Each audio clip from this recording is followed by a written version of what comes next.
As notícias na Hertz, edição de António Feliciano. Um motociclista morreu após violenta colisão na Estrada Nacional 243, concelho de Alcanena. O alerta foi dado pelas 18 horas deste domingo e centrou-se na localidade de Minde. Para além da vítima mortal, há ainda a lamentar ferimentos graves sofridos pelo condutor do automóvel, que também esteve envolvido na ocorrência. À chegada ao local, as forças de socorro ainda tentaram salvar o motociclista, mas infelizmente não foi possível inverter o quadro crítico em que se encontrava. Já o ferido grave, depois de assistido, foi transportado para o hospital de Abrantes. Episódios lamentáveis a que, infelizmente, a população já está habituada. Foi desta forma que António Graça, presidente da Junta da Sabacheira, concelho de Tomar, reagiu aos transtornos com que a localidade de Serra de Cima se viu confrontada desde a última sexta-feira. Transtornos esses relacionados com a falta de água motivada por uma nova ruptura. Em recentes declarações à Hertz, António Graça, presidente daquela freguesia, explicou a origem dos problemas, recordando que o calcário que estava preso nas tubagens está a soltar e a provocar entupimentos nas condutas. E neste momento é a continuação daquilo que já se sabia que infelizmente iria acontecer no dia em que se trocasse o sistema de água. Porque neste momento a água é alcalina, ao contrário do que era calcária, e então todo o calcário que estava preso nas tubagens está a se soltar, a provocar entupimentos e a arrebentar com as condutas, que já estão bastante também envelhecidas. Pronto, e tudo isto junto cria estes vários episódios lamentáveis para todos.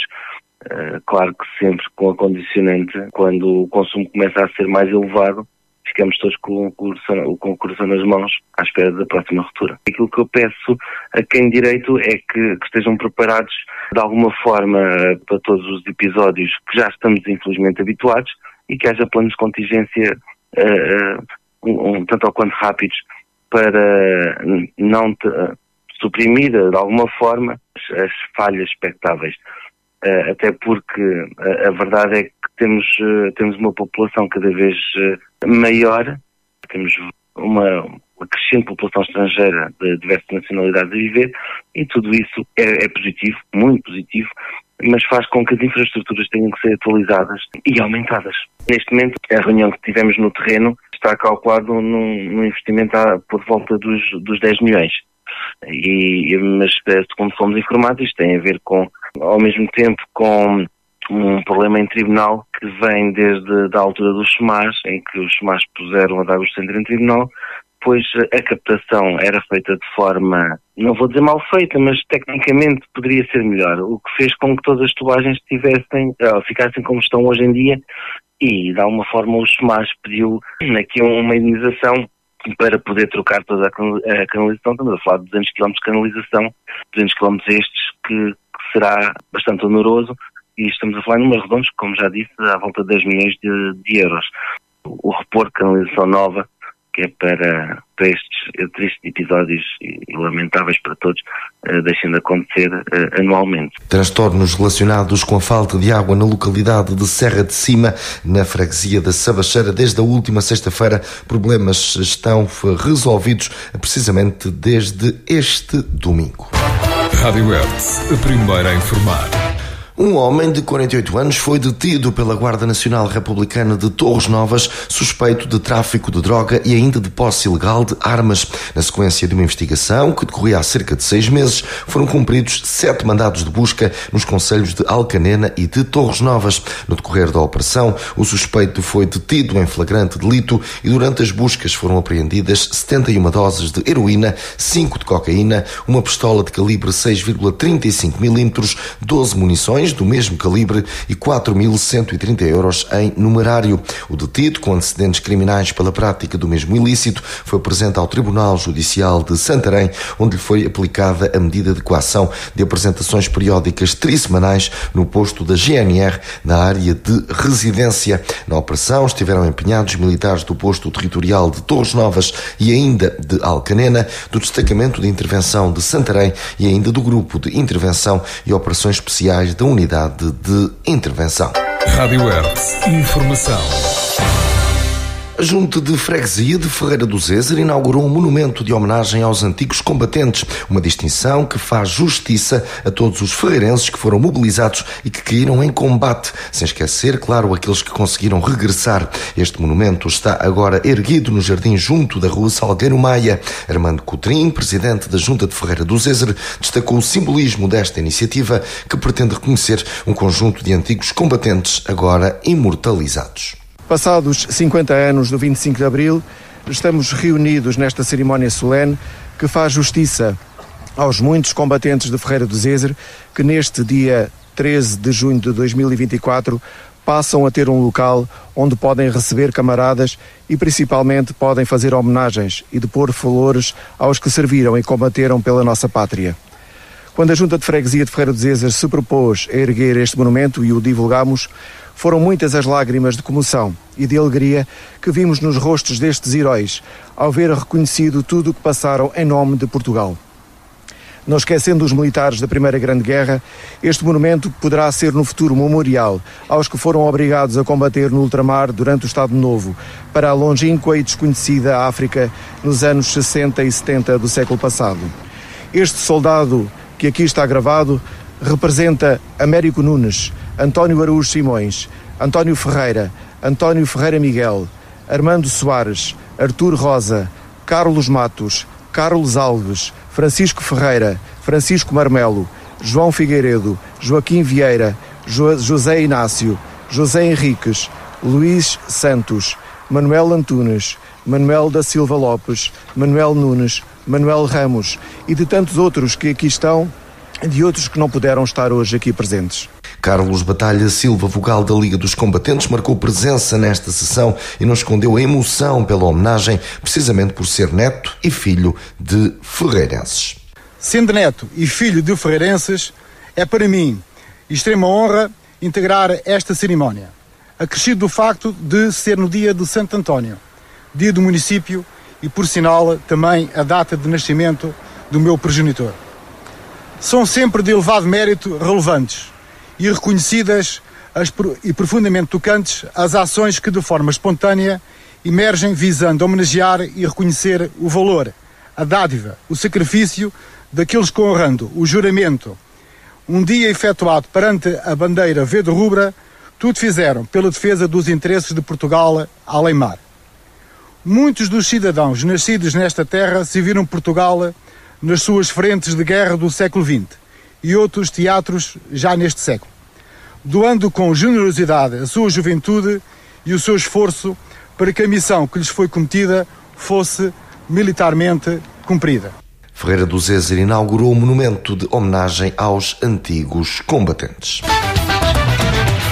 O Jardim do Mouchão, em Tomar, foi o palco para a iniciativa Jardim de Luz, organizado pelo agrupamento de escolas Nuno de Santa Maria. O projeto resultou de uma parceria com o município navantino. Depois de ter realizado 2 festivais de lanternas flutuantes, neste ano letivo, o agrupamento decidiu produzir um novo evento, onde a arte marcou presença. Momentos antes do arranque da iniciativa, a que assistiram centenas de pessoas, a professora Celeste Sousa abordou os moldes da realização. São mais de 1000 lanternas feitas com material reciclado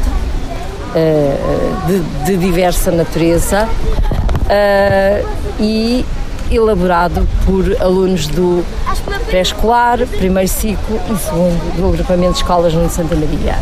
Durante a tarde assistimos aqui aos alunos e aos professores na montagem de tudo isto e estamos todos, de facto, com alguma expectativa e pensamos que sim, que vão gostar. É uma coisa diferente, não é pelo rio, o rio tem o seu encanto, mas é no jardim com mensagens muito importantes para todos. Temos que cuidar do nosso ambiente, porque precisamos dele. É a nossa sobrevivência no ambiente, é nossa que está em causa. E era isto que eu acho que era importante que todos começássemos a pensar à sério. E desta forma pensamos que também estamos a transmitir essa mensagem.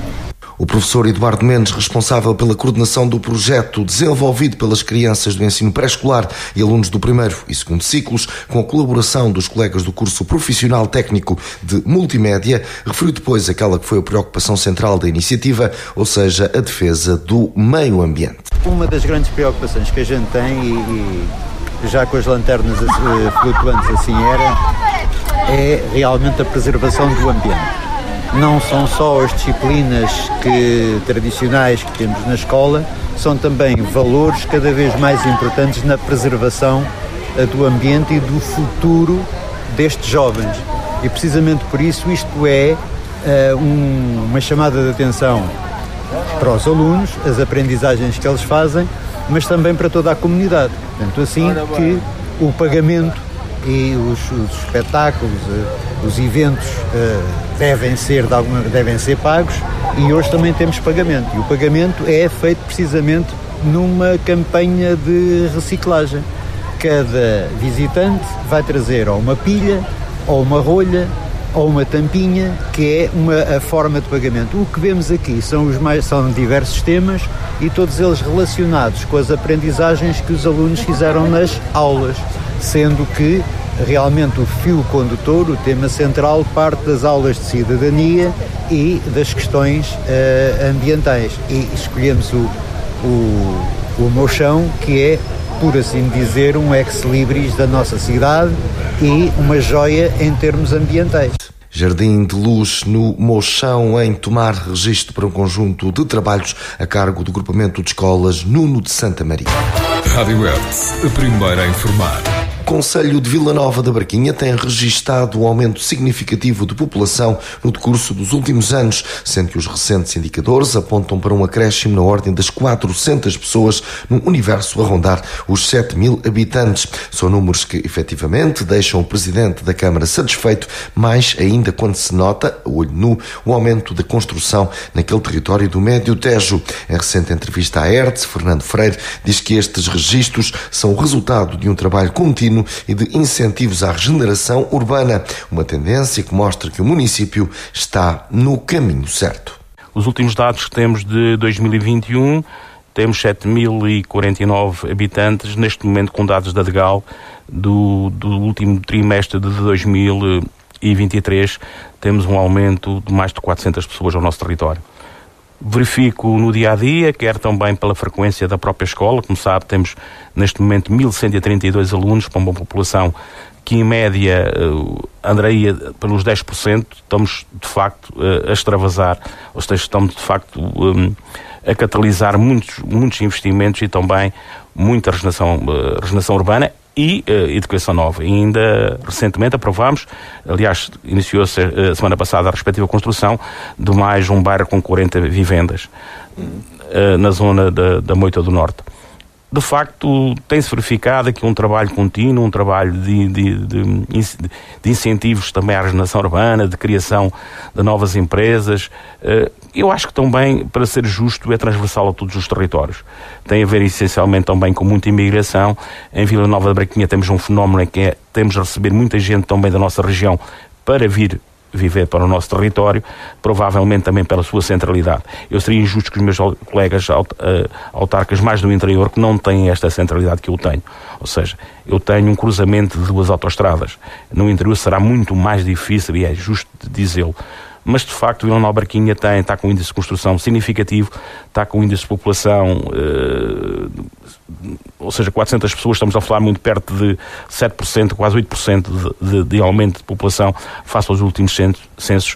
Julgo que estamos no caminho certo, com ponderação, com equilíbrio, com alguma parcimónia, que me importa também, não fazendo atentados, nomeadamente urbanísticos, desenvolver o nosso território para colher, como também temos uma qualidade, quer do bem-estar, quer do nosso parque, quer também dos nossos monumentos, das pessoas se sentirem bem e em conforto nesta terra que também é deles. Vila Nova da Barquinha tem registrado um aumento significativo de população no decurso dos últimos anos, aqui nota para um acréscimo na ordem das 400 pessoas.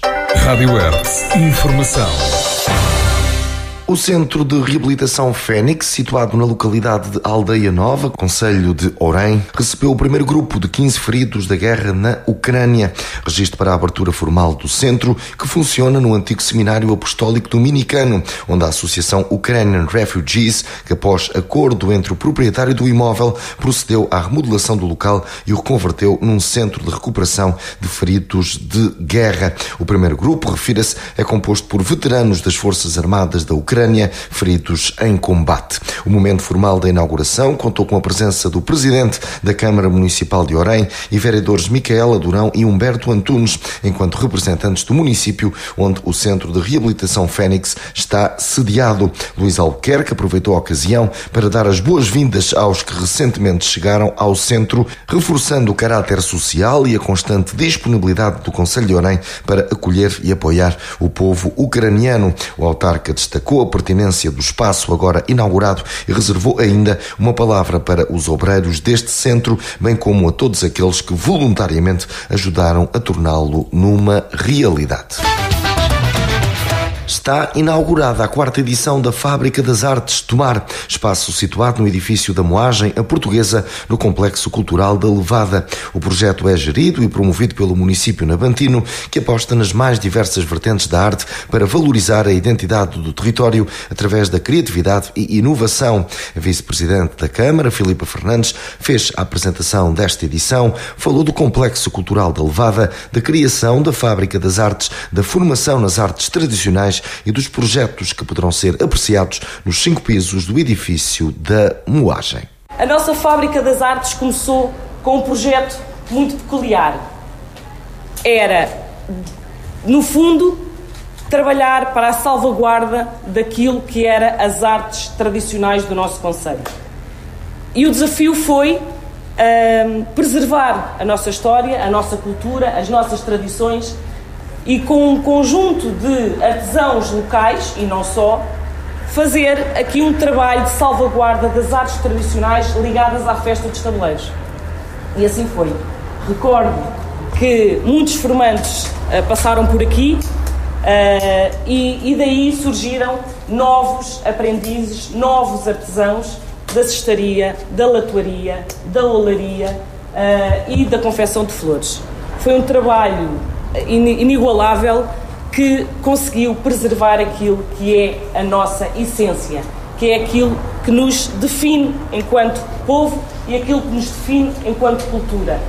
Não só desenvolvemos aqui este trabalho de salvaguarda, como também trouxemos para um património industrial aquilo que são as indústrias criativas e os novos desafios atuais. Trazer para um património histórico o futuro e o presente da arte.